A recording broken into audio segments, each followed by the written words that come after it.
Yeah, I guess we're live. Hey, what's up, guys? Yo, it's Operation Hustle. We are back after a few weeks of taking some time off so we can regroup, restructure, and we're going to be doing our podcast now in the gym. So there will be a lot more room for activities in here now that we're doing it in the gym. So today we're going to talk about sobriety and what that looks like for all of us. Ollie, do you want to start that off? Yeah, so I recently have, embarked on a new stint of sobriety, just getting rid of the devil's lettuce, the reefer, getting rid of that nonsense. And honestly, a lot of interesting things have been happening with me personally. I've been developing a sense of mental acuity that has been missing for quite some time. It's been a long time since I've, committed. Glad it's back. Exactly. Glad it's back. Me too. But it's been a long time since I've committed to not smoking weed. And it's tough? pretty. Yeah, it is tough. It is tough when you're used to it. It's like quitting caffeine. I don't know if I could do it. Well, it's kind of intense because it's a form of anxiety. Yeah. Because once you're so used to it, it's like you're very used to having that constant stimulus or lack of stimulus because it's it kind of brings you down a little more. So it's like the rest of the world becomes much more sharp, which is a good thing, but also can be overwhelming at first. It's like a whole new world without weed. Exactly. A whole new world without the lettuce. Yeah, I can see that being pretty tough. Yeah. Well, it's like when I quit drinking, I was talking to someone about this the other day. Like then, when you get, I think I was actually talking to your cousin David about this. When you get like super drunk and then the next day you're hungover, it's like this feeling of like you literally are having a hard time even remembering like certain words. It's like it's there, it, but like your brain's just burnt from the previous night of drinking. Like you're looking at your shoelace and the word is shoelace, but you're having a hard time. It's almost like you had a mini stroke. It's weird. The brain is just not there. The cells need like a day of like, recovery. So one thing I noticed was exactly that, like, that mental acuity, yes, it's awesome, but it's a little bit overwhelming because you're like, wow, I mean, how much was I missing? And then the guilt and the shame starts to come in and you're like, damn, like I just wasted a whole bunch of time doing this when I could have been doing this, right? Yeah. So that's kind of like where that overwhelming feeling of anxiety comes in, is like thinking, oh my God, how much time did I just waste? Yeah, and I mean, it's so easy to do, especially when you have like, the munchies, and it's like, damn, this food tastes so good. And then you before you know it, you just spent 2 hours preparing an ice cream sundae with anchovies and gravy on top of it. Yeah. Or, you just, like, literally spend, like, 4 hours binging on a Netflix TV show, Exactly. And then it's very easily done. Yeah. What I've noticed is... Stranger Things Part 4 is out. Still haven't watched it. Going strong. Haven't wasted time on it yet, but I will sometime. I'll tell you that much. Yeah. Okay, so what have you been doing to cope with this overwhelming feeling of anxiety with this new mental acuity? Honestly, I've been really enjoying this process because what I've been doing is I've been attempting to do the same things that I would normally do while high, sober. And what's really cool about this is because I've developed a bit more of an insight into what my habits look like, why they're ineffective, and just how much of a drag weed has been on my productivity. Because I've noticed, like, the things that I try and do to distract myself, like finding something good to eat or, binge watching a show or playing a game, like, are no longer as appealing because I'm no longer high. So I try and do that. So now I'm going to blow your mind even more, which you probably realize this because you also don't drink it. We all the trainers in Abs Fitness really don't drink, like, heavily like most people do, right? So it's like you realize it's hard to hang out with other human beings because everybody does this. Everybody uses drugs and alcohol to cope with life. So it's hard to even invite anybody to do anything because going to the beach for most people involves them getting schwazy, and then you realize, wow, I'm sober and they're acting like an idiot and the sun's making them drunker, and now they're throwing up. Or you go to, I'm going to give you an example, you go to Painting with a Twist, you're looking to have a fun time with a friend or a partner, and they just want to focus on the wine, and now they're 3 drinks in, and now the painting that you were hoping to maybe put effort into looks like crap, right? You know what's really weird is there's this strange inverse of what's acceptable and what makes someone look crazy. Because the crazy person is the person that's sober and somehow knows how to enjoy their time doing these activities. Right. You're not drunk? You're crazy. How are you doing this? You're high on life? What a hippie. Yeah. You know, it's like that's the kind of judgmental, weird environment that it kind of cultivates. Because you look at someone that's on the beach and they're out meditating and they're just like, you know, being one with nature. That's fucking weird. I want to apologize right now for being that judgmental person before when I was alcoholic and a drunk. You know? So now that I'm sober and I'm 7 years in, it's like, I feel bad because, like, I used to think, like, the people that, even like this, like, I'd be, like, you know, drinking on the beach, you see somebody wearing these, like, Teva sandals, and you're like, I would be so judgmental. I'd be, look at those people wearing their Jesus sandals, right? And now, being sober, like, that judgment of that, oh, look at that hippie, right? Look at that granola person, that's gone. You know, and it's weird because, like, now I actually enjoy hanging out with the hippies. You know, I want to go camping. I want to be, you know, immersed in nature. And, you know, I used to think it would be weird if people were walking around, like, camping barefoot. I do that now, right? So that whole mindset has changed. And, you know, I understand that being sober, and as long as I am sober, right, 7 years, you see that more and more and more. Each year you start to notice more. Yeah. I think being sober is interesting. Yeah. Are you experiencing any of these things? You're not really chiming in. I kind of do. Like, I don't know. Like, quitting drinking. I think about drinking sometimes, but I don't really, it doesn't consume me. I never really was, like, totally about getting drunk. I would, and I would black out for sure when I drank. But I actually never really enjoyed it, and I think that's why it was easy for me to quit. Because I just quit after being a dumbass. Well, you were also, like, weren't you always an athlete? You were always in the gym. You were always doing something. Yeah. So it would affect my weightlifting. It would affect my week. It would affect a lot of things. Mm-hmm. Yeah. My car. That's a big reason why. Big old scratches. Don't know where they came from. You know, I'm sorry if I hit your car and we never, made that exchange. But, yeah, that's why I don't drink, people. I'm saving lives out here. Okay. Yeah, exactly. Saving lives. So, yeah, I think it's interesting. It's difficult.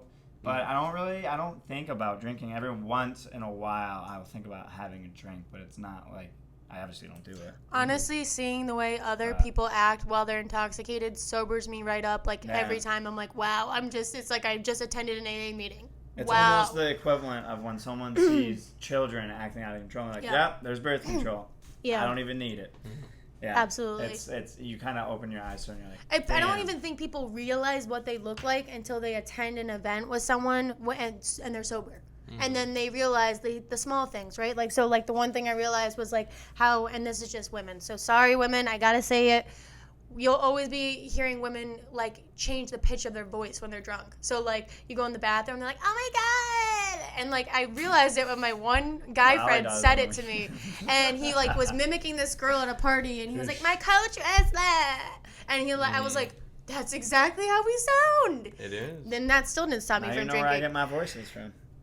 But that's the truth. Voice their pitch of their voice always changes, and it's always like they always get emotional too. Have you ever seen South Park, children? Yeah. It's that voice. I use the same voice for everything. You know, I think you're right. You're right about a lot of the things that you said, and I think that the reason why a lot of this comes across as, you know, somewhat unappealing is because there's a level of disingenuousness. Especially promoted by a use of an external influence, such as alcohol. And what makes me sad about seeing these things, or at least, you know, even seeing them within myself, because the only thing I can truly reflect on and I have any form of control or true understanding of is what's going on with me. Yeah. Is when I reflect into why I cannot enjoy these things without being under some form of stimulant. It's because there's a mental lack. There's something wrong with me. Like I lack the ability to tap into that inner child, into that ability to be peaceful, to be at ease, to be free flowing and in the moment. And I think that's something that we undervalue, is someone's ability to be like one with their inner child.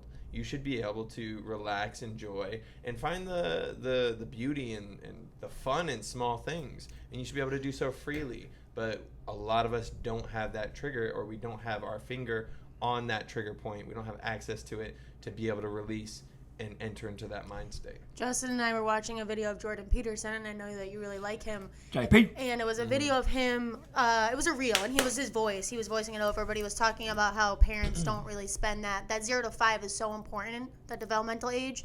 And as I've told you before, I went to college for human development and family studies. So this was something that I learned in college, that age is just so important. That's what develops them into an adult. So any sort of bad habits that you show them, any sort of emotional neglect, like that will affect them for the rest of their life. Like fighting, tension in the house, like that will change them, and they will have problems forever after that, right? So the video was a dad playing with his kid, and he was just like being so genuine, and he was tapping into that inner child. And he was like tapping on the, groundhogs with his kid, and they were having fun.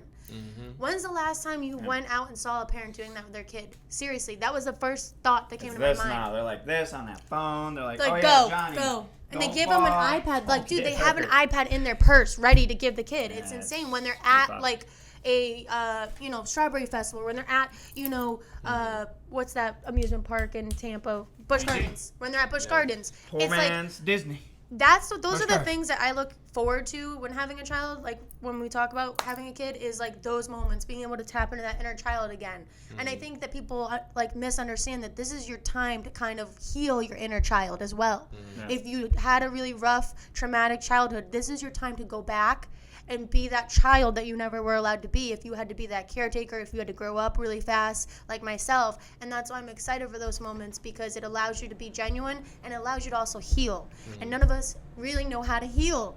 And it's hard, because if you're still, like, you go to these places like the zoo, and you go to the places like, the Strawberry Festival, and what do they have in their hand? A drink. They're not being genuine. They're not tapping into that inner child. It's always centered around drugs and alcohol. And I'm going to attempt to paint a picture of how important this is, using a metaphor that I think most people here can understand, especially living in the type of environment we do in modern day America, where, career and success and, so many things are prioritized, and they may not be prioritized for the right reasons, and they are definitely not prioritized through the right, the right pathways. It's mostly social media, and the fucking tablets, the screens that influence. We're on it right now, people. We're talking to you. We on are, social. but we're making really solid points that people really need to listen to. Exactly, but listen to this. So, all of us have, at one point or another, attempted or looked at or done some form of study on someone that we viewed as super successful. And in general, especially here in America, when it's such a hyper-competitive environment, we realize, or we have the opportunity to view and understand what the difference is between these hyper-successful people and these unsuccessful people. And it's a 10% difference over an extended period of time. So that 10% every single day adds up, and it accumulates just like interest in a bank account. People always tell you this, and I'm sure you've heard this before if you've listened to any form of financial advice. They always say, if you start putting away $10 a day or $10 a week into a 401k or some form of steady investment portfolio, then you're going to be a millionaire by the time you're 30. But we don't have every single person being a millionaire by the time that they're 30. It's that 10% difference, and guess where that 10% comes in? With your family, with your children, with those relationships that mean so much to us. But we don't realize until we're about to fucking die, because that's when most people look back and they're like, shit, I regret this. It's That's insane. when they want to live the most. And bringing it back, out you're dying. Exactly. But bringing it back to Abby's point about the fairgrounds, about watching parents with their children, that 10% lies in you not being drunk. That 10% lies in your sobriety. It lies within not being on your phone. 10%, and that's a hell of a lot more than just 10%. So you're not just being not the best parent you can be. You're being a shitty parent. It's not even just that. I can guarantee you that if you are that parent that is drinking and ignoring your kid while they're playing a game and just handing them money, you probably have other areas of your life that you're lacking discipline in, right? You probably maybe deal with, food addictions. You maybe deal with work problems where you're maybe, always complaining about your boss, but you're not self-reflecting. You haven't got a promotion in a while. You have no ambition. These problems occur with people that cannot be genuine, that cannot cannot give that emotional attention. That's really what it is. It's an emotional connection. It's an emotional attachment. And these parents are so detached from their kids. It's insane. And then you wonder why they have anger problems. And they're always so confused when the kid's like 6 or 7 and they start to have like fits at school. They're hitting kids. They're acting out. And they never can understand why. I don't know. Maybe it's because when you go to places with them, when you go to their games, you're on your phone. When you go to their baseball game, instead of going, "Go little Johnny, I'm so proud of you." I literally never see that anymore. It's insane. Mm-hmm. I mean, Well, I don't go to children's baseball. I don't have children. You so know what I I'm can't saying. really say like what their parents are doing. But a lot of the parents are distracted by the phones. They're distracted by alcohol, and they might be smoking a little weed. Yeah. I probably would. Yeah, I understand. I mean, Like, yes, we're but we human don't have a and we need child form yet, so of that is levity. something that we've discussed, is that we might have to change our habits. Yeah. You know? I mean, we're all human, and we need our relief, and we need our reprieve. I just think that there's a healthier way to understand and to develop that than through the use of additives. I think that there's, and I'm not saying and judging people for drinking, right? I'm judging for the excess, right? But also for the detachment. And this is one thing that we discuss.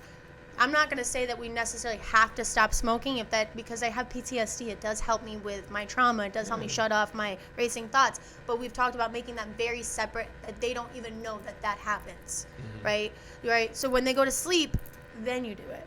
It's not involving them in on it. And that's the thing. It's the fact that these kids are seeing you drink and drink and drink and guzzling and, having all sorts of margaritas in front of them and you're ignoring them.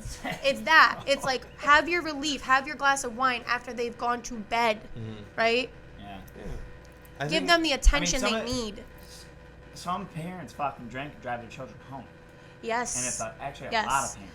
And You're right. then parents think that listen, because this is a big thing, and you've told me that a lot of your friends' parents did this.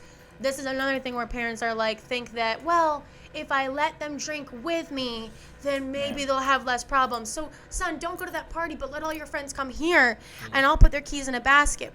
So that doesn't work, because now if the kid who didn't listen and drove home gets into a car accident, guess who's getting in trouble? Those parents. Right? Not the kid. Yeah, the kid will be dead. Completely. You're going to get sued. You're going to get arrested for having a party with underage drinking.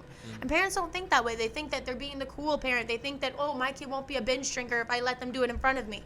That's not the case. And there's a level of moderation, Yes. and there's a level of humility necessary to understand what level of moderation is applicable to each moment, because every person is different, and there are certain people that will thrive on a whiskey and cigarette diet.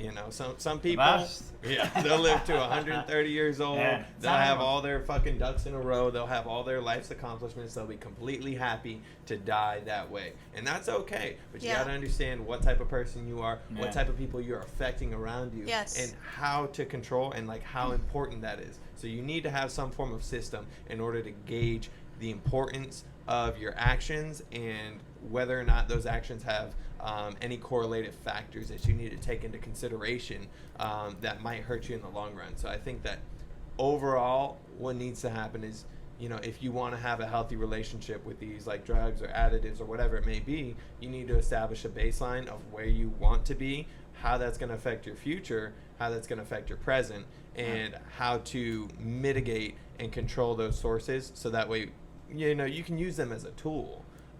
So that way you can use them effectively as that tool. So it's an individual thing. Now, I don't want you to get on here and be looking at us and be like, oh, they don't have kids, they have no idea. Like, I understand that. I got one. He's right here. Yeah. Here's I'm going to tell you right now, because I feel the same way. I really don't like when people say, well, you don't have kids. But here's the thing. Ready for the mic drop? We are the children that had parents doing this. Yeah. So we're giving you first person perspective of what that kid looks like when they are grown up. So it doesn't matter that I don't have kids. My parents were these people, okay? Schools So for fools. Look at me. Right. We all had, like, when we were little, these are our experiences that we remember, right? Now, my parents did heavier stuff, but I'm giving you what that looks like. And it's like, here's the other thing. Let's take it a step further.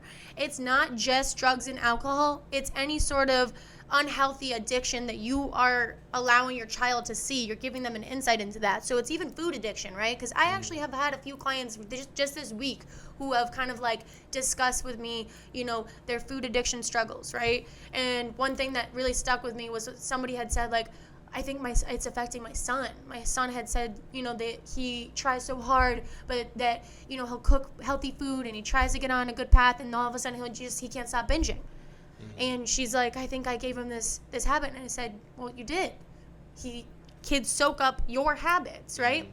But it can be worked on. And I think where parents lack is ownership, accountability, and honesty. And where that also leads to, it's the fact that that reputation to our kids is important. We want to protect it. So we don't want to seem weak and vulnerable to them. And we're worried that weak and vulnerable is going to cause them weak and vulnerable. Actually, weak and vulnerable allows you to be genuine, human, humble in front of your kids. And that's what they need to see.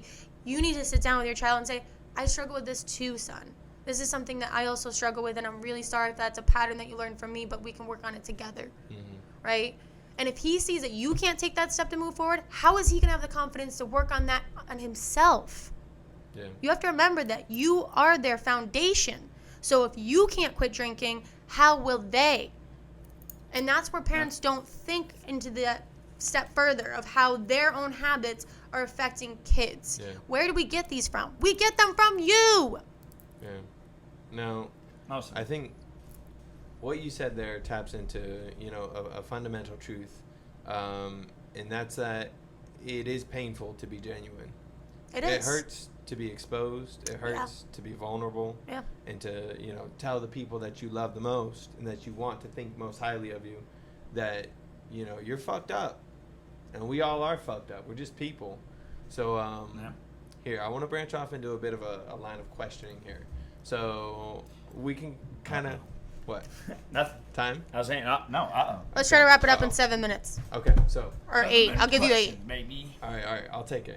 So I kind of want to go around the table and see if everyone has a story or an anecdote that they're willing to share about a time that they were vulnerable when they didn't want to be, but it was the right step. Do you want to start? Since you asked the vulnerable when you didn't want to be, but you needed to be. Don't embarrass me. Every goddamn day. I mean, I can't think of like an actual right off the top. Yeah. Maybe give me an example if someone has an example. We've all done something that's disappointed our parents. I definitely didn't want to disappoint my father and my mother. Why don't you talk about selling drugs, sir? Yeah. That's it. Right, that's yeah. it. I sold drugs. You've already talked about it, so it's out there. Embarrassing. It is not okay. I did it. I can't take it back. But it's embarrassing, for my parents to have to know, that's my name around town. And my siblings as well. It's not only my parents that it affects, And when you're known as the school drug dealer, it's not okay for the younger siblings to be going through the same school system you did. So I think there is where I had to kind of say something eventually, but it took me a long time. I just opened up about this, and this was 6 months ago we talked about this. Yeah, probably. On the internet. What have you noticed since you've opened up? I don't know. My family's fucked. It's hard to say because I don't live there anymore, so I don't see the day-to-day effect that it had on them. But what about yourself? I mean, myself, I feel better about it. I feel like I don't have anything to do with it anymore, and I don't want to, and I feel good about it, and it feels good just saying, talking about it. Yeah, you feel because it was a secret for a long time. Yeah, it was an underground thing. It wasn't a secret, sir. They were protecting their reputation. I'm just saying, a lot of people, I don't just tell, hey guys, I used to sell slang dope. No, that's not what I did. And run around telling people that shit. Because it's embarrassing. So I would say that would be mine. Yeah. I guess I've been emotionally vulnerable many times, but it's tough to say because, my siblings didn't see my alcoholism full blown. I was in college when that really, developed. So it's very taboo, and nobody really wants to talk about it. So it doesn't really bring me shame to my family, but I know that there's people out there that I affected. And definitely when you're going through the 12 steps and you have to apologize to people, that definitely humbles you down and makes you feel weak. And I think for me now, going through that, and I know that you guys haven't, but going through that experience has kind of took that shame away from me. So it's pretty easy to open up and be deep now on a deeper level. But, I mean, it does make me feel definitely